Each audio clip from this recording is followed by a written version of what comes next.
विपक्ष हो, कोई राज भोगने से वंचित नहीं है। कभी लालू जी, तेजस्वी जी, नीतीश जी के साथ होकर के सत्ता का स्वाद लेते हैं, कभी बीजेपी के साथ नीतीश जी का सत्ता का स्वाद चलता है। तो न तो महागठबंधन के लोग सत्ता से वंचित है, न तो एनडीए के लोग। जनस्वराज क्या लेकर के आई है पब्लिक के लिए? तो जनस्वराज ने संकल्प लिया है कि पिछले 34 बरस से जो बिहार की जनता बदहाल है, गरीबी में है, बदहाली में है, बेकारी में है, और खास करके हमारे समाज सुधारकों ने कहा कि समाज को आगे बढ़ने के लिए बच्चे को पढ़ना जरूरी है।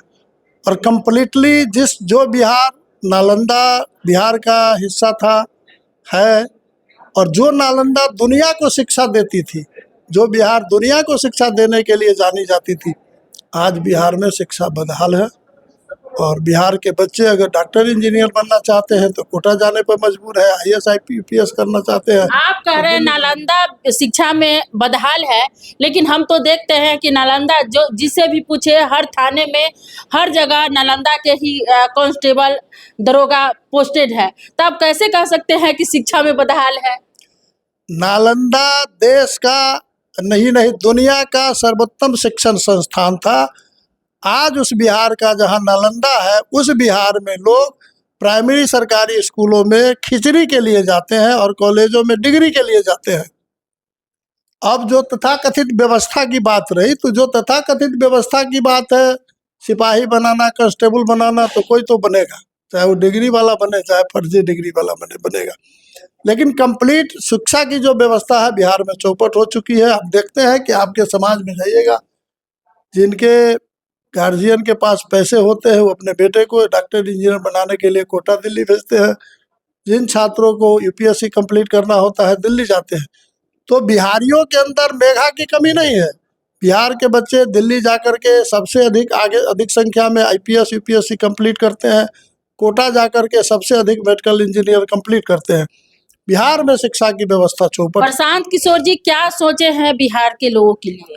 प्रशांत किशोर जी का सोच है कि अगर 25 में जन स्वराज की व्यवस्था बनती है तो हम इमीडिएटली 1 साल के अंदर 5 चीज को ठीक कर देंगे, 5 व्यवस्था करेंगे।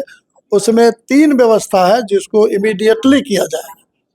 जैसे एक व्यवस्था है, जो वृद्धा लोग हैं, जो 60 साल के ऊपर के महिला और पुरुष है, विधवा एवं विकलांग है, जिसको आज 400 रुपया मिलता है। अगर जन स्वराज की व्यवस्था 2025 में बनेगी तो दिसंबर महीने से वो राशि उसको 2000 मिलना शुरू हो जाएगी। और व्यवस्था बनने के साथ 25 में जो नौजवान प्रदेशों में काम करते हैं, छठ दिवाली मनाने घर आएंगे, जन स्वराज की व्यवस्था बनेगी तो वो मजबूरी में कोई प्रदेश नहीं जाएंगे। उसको जितना वो दिल्ली, पंजाब, असम, बंगाल में कमाता है उतना की मजदूरी 10, 12, 15, 20 हजार की यहाँ रोजगार मिल जाएगा। यहाँ रोजगार मिल जाएगा। गाँव में, पंचायतों में और जिला के अंदर रोजगार उसको मिल जाएगा। हर एक माता पिता, बूढ़े माता पिता को ये सौभाग्य प्राप्त होगा जन स्वराज की व्यवस्था में कि उसके बेटे रोजी रोजगार के लिए प्रदेश नहीं जाएंगे, माता पिता के साथ रहेंगे। तीसरा क्या है? तीसरा व्यवस्था है कि जो आज जो दौर है उसमें अगर दुनिया के साथ हम दौड़ना चाहते हैं तो शिक्षा व्यवस्था को ठीक करना होगा।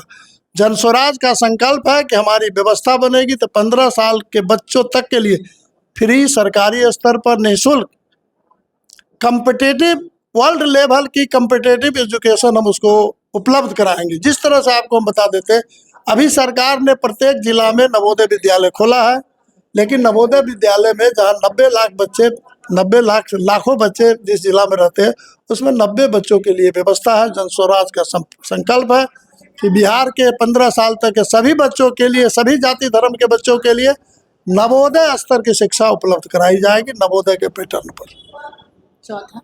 चौथा हमारा संकल्प है कि आज भी आधी आबादी जो महिलाओं की है, तो कोई भी सरकार जो बनती है उसमें आधी आबादी का सहयोग आधा से अधिक होता है। क्योंकि आज तक हम लगातार 25 वर्षों से देख रहे हैं कि मत का जो प्रतिशत होता है वो महिलाओं का अधिक होता है।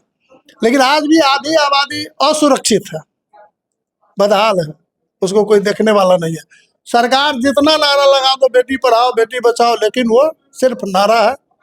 जन स्वराज ने संकल्प लिया है कि महिलाओं को आत्मनिर्भर बनाए बगैर उसके उचित मान सम्मान को वापस नहीं दिलाया जा सकता है। जिन सामाजिक कुरीतियों की बलि पर आज महिलाएं चढ़ती है, उसके जड़ में मात्र एक कारण है, उसको आर्थिक रूप से स्वावलंबी नहीं होना। अगर लड़कियां भी, महिलाएं भी अगर आर्थिक रूप से स्वावलंबी हो जाए तो बाकी जो समस्या उसके साथ होती है वह स्वतः दूर होती आपको नजर आएगी। इसलिए जन स्वराज संकल्पित है कि हमारी व्यवस्था बनेगी तो बिहार के प्रत्येक वैसे महिला को, वैसी लड़कियों को जो रोजी रोजगार करना चाहेगी, उद्यम करना चाहेगी, पांचवा क्या है? धंधा करना चाहेगी, तो हम उसके लिए 1 से 20 लाख तक का आर्थिक सहायता उपलब्ध कराएंगे 4% के दर पर। 5वां संकल्प है कि देश और प्रदेश के साथ सीतामढ़ी जिला कृषि प्रधान जिला है। हम लोगों के जिला में 100 में 75 से 80 आदमी खेत पर जी रहा है, लेकिन 77 साल की आज़ादी के बाद भी हम लोग नेपाल के भरोसे जीते हैं।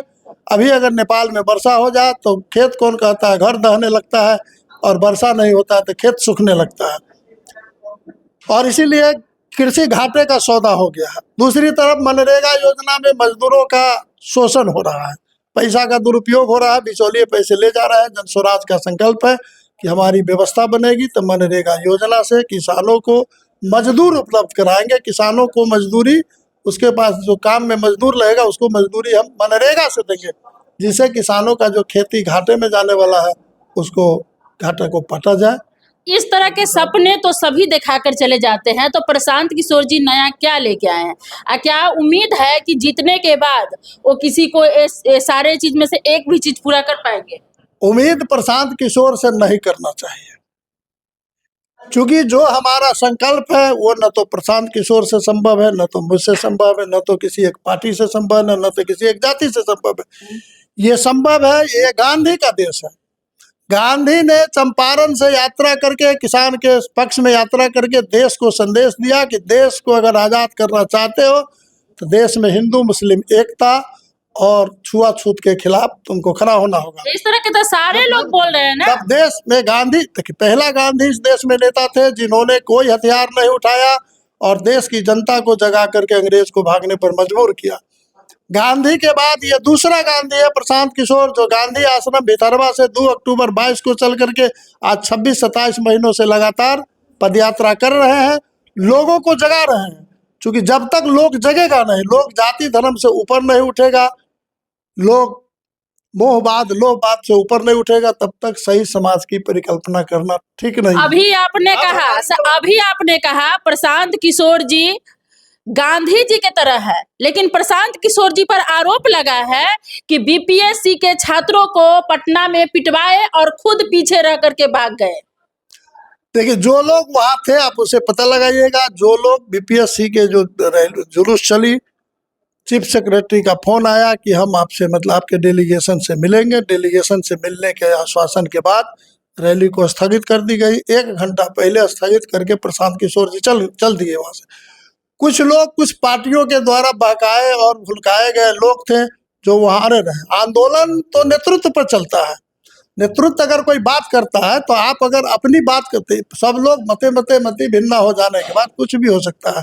प्रशांत किशोर के जाने के 1 घंटा के बाद वहाँ ये बातें हुई थी। यानी उन पर आरोप लगना गलत है। आरोप गलत है। जो राजनीतिक दल के लोग, मैं कह रहा कि बीपीएससी में धांधली हुई है और बिहार के प्रत्येक पोजीशन और ओपोजिशन के दल की ये जवाबदेही बनती है कि जो बच्चे पीटे जा रहे हैं पटना में उसके पक्ष में खड़ा होना, ना कि उसके लिए उसको मात्र वोट के लिए इस्तेमाल करना। प्रशांत किशोर पहला व्यक्ति है इस बिहार का, और पहला प्रशांत किशोर जन स्वराज के नेता है जो बीपीएससी के जो छात्रों के आंदोलन के साथ अपनी सहानुभूति दिखाए, उसके साथ गए। आज जन स्वराज की बैठकें हो रही है। आज से रातों रात हम लोग भी पटना पहुंचेंगे। कल से निर्णायक मोड़ पर जब तक बीपीएससी का आंदोलन नहीं जाएगा तब तक आंदोलन जारी रहेगा। ये संकनाद होने वाला है। आप लोग उसी में भाग लेने जा रहे हैं? जाएंगे रात में। चलिए, तो आपने देखा कि किस प्रकार से इन्होंने कहा कि बीपीएससी के छात्रों के साथ है और साथ ही महिलाओं के लिए भी इन्होंने अलग अलग व्यवस्था सोची है। जो महिला रोजगार करना चाहते हैं वो चाहेगी, उस महिला के लिए भी लोन मिलेगा 4% के ब्याज पर, और बाकी जो स्टूडेंट है उसके लिए भी जन स्वराज कुछ न कुछ लेके आएंगे। तो बाकी आपका क्या कहना है आप लोग भी कमेंट करें, और वीडियो अच्छा लगे और आप तो वीडियो को शेयर करें, और जन स्वराज का साथ देना चाहते हैं तो इस वीडियो को अधिक से अधिक शेयर करके सहयोग करें।